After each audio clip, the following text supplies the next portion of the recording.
Halo kawan maritim, jumpa lagi dalam program kabar maritim di channel YouTube Museum Maritim Indonesia. Minggu lalu kita telah menyaksikan bagaimana datangnya sapi di Pelabuhan Tanjung Priok dari kawasan timur Indonesia dalam rangka menyalurkan hewan kurban ke Jakarta khususnya dan Pulau Jawa pada umumnya.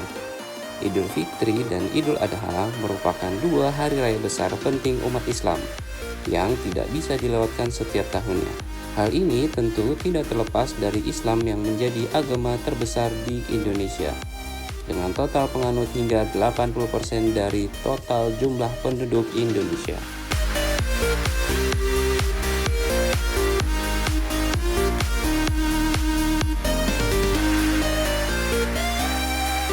Sudah banyak teori yang menjabarkan bagaimana awal mula penyebaran Islam di Indonesia.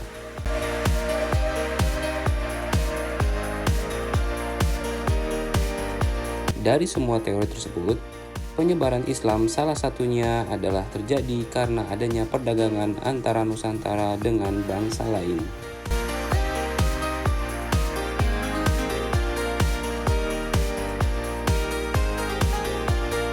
Beberapa peneliti bahkan menyebutkan bahwa pedagang Muslim sejak awal Masehi sudah mengunjungi beberapa pelabuhan di Nusantara.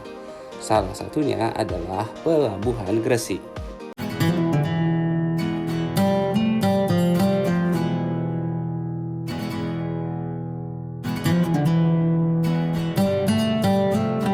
Pelabuhan Gresik sekarang berfungsi sebagai pelabuhan penumpang dan pelabuhan barang.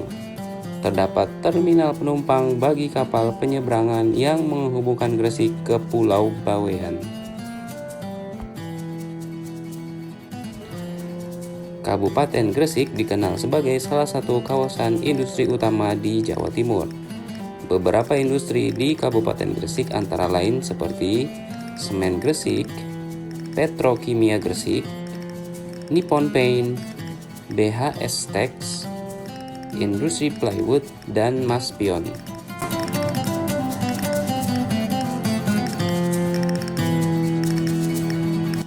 Selain itu, terdapat juga sektor penghasil perikanan yang cukup signifikan, baik perikanan laut, tambak, maupun perikanan darat. Kabupaten Gresik juga terdapat sebuah pembangkit listrik tenaga gas dan uap berkapasitas 2.200 MW.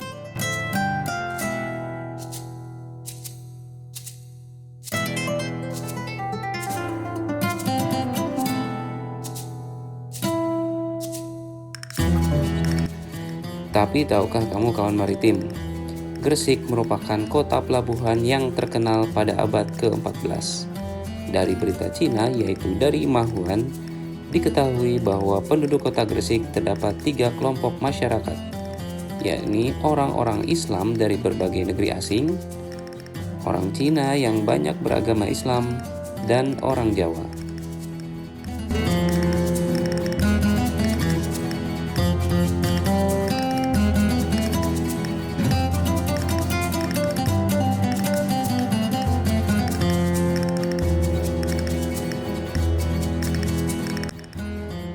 Pada tahun 1387, seperti daerah pesisir yang lain, Gresik masih dikenal sebagai wilayah kekuasaan dari Kerajaan Majapahit. Pada abad ke-14 ini telah ada hubungan lewat laut sepanjang pantai Selat Madura antara Gresik dan Blambangan, dan kota-kota pelabuhan di antara kedua tempat itu.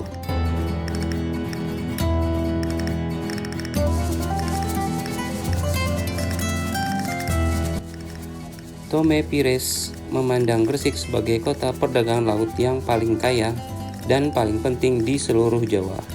Pada masa ini telah ada kontak antara kapal Gresik dengan kapal Gujarat, Calicut, Bangalan, Siam, Cina, dan Ryukyu, Maluku, serta Banda.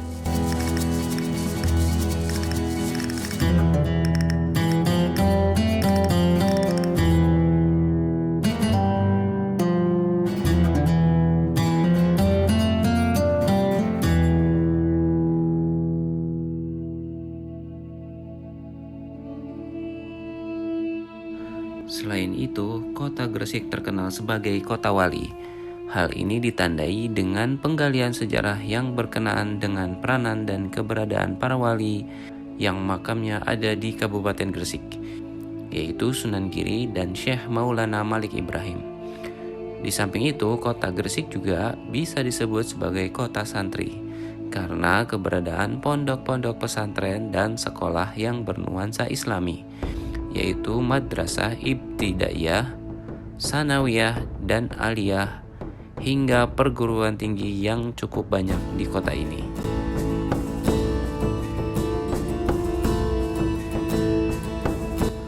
Menurut cerita tutur Jawa, penguasa Gresik yaitu dinasti Giri telah mempunyai hubungan dengan penyebaran agama Islam dengan para pedagang luar negeri, pelayaran dan perdagangan di laut, serta dengan kota Blambangan, Surabaya, dan Malaka.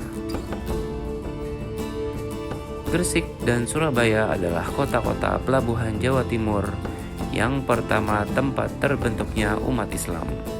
Pemimpin agama di Giri sebenarnya berasal dari kalangan pelaut dan pedagang asing yang tinggal di kota pelabuhan Gresik. Para pelaut dan pedagang Gresik memperkenalkan nama Giri ke pesisir kepulauan di bagian timur Nusantara pada abad ke-16 dan ke-17.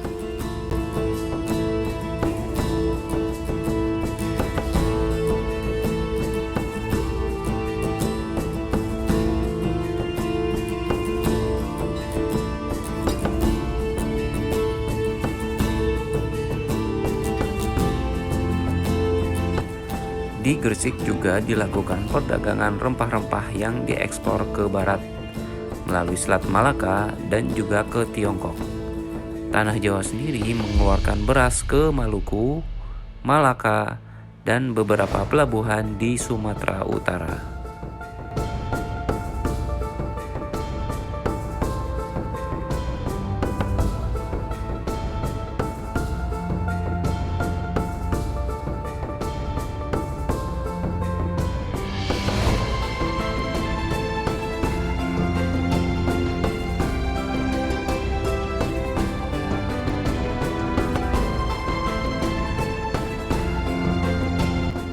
Pada tahun 1419, sudah banyak saudagar Islam di Gresik.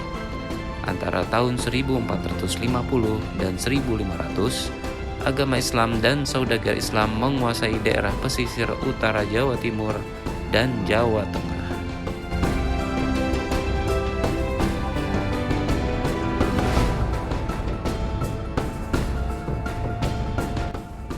Berbicara tentang pelabuhan Gresik, maka tidak terlepas dari pelabuhan Tuban yang menjadi pintu masuk pelabuhan Gresik.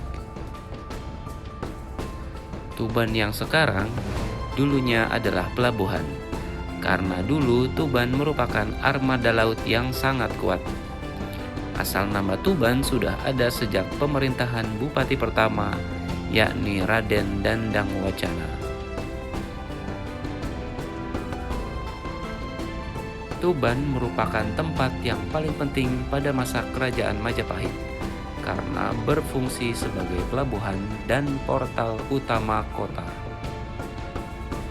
Pada masa lalu, Tuban juga menjadi pintu gerbang sungai besar di Jawa Timur, seperti Bengawan Solo dan Sungai Berantas. Tuban menurut Tome Pires pada permulaan abad ke-16 merupakan tempat kedudukan raja, namun perdagangannya dan pelayarannya tidak begitu kuat bila dibandingkan dengan kota Gresik.